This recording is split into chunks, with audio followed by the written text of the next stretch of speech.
دنبال سلاح هسته‌ای نیستیم و اقتدار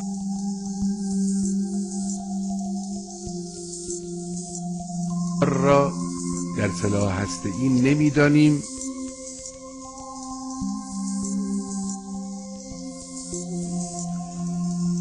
و اقتدار متکی به سلاح هسته‌ای را می‌توانیم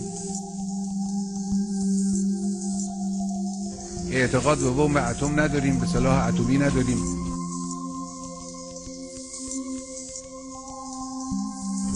دنبالش هم نخواهیم رفت. بر طبق مبانی ما، مبانی اعتقادی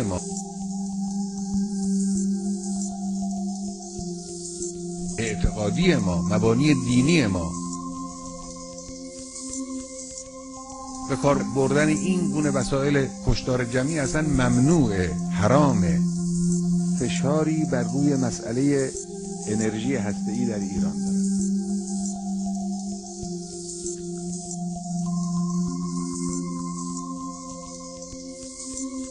اونا میدانن که ما دنبال بمب اتم نیستیم.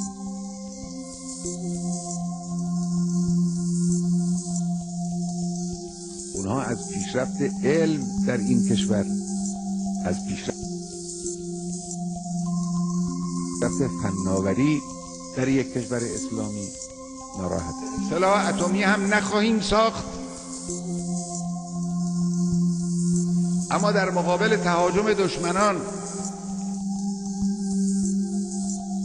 چه آمریکا و چه رژیم صهیونیستی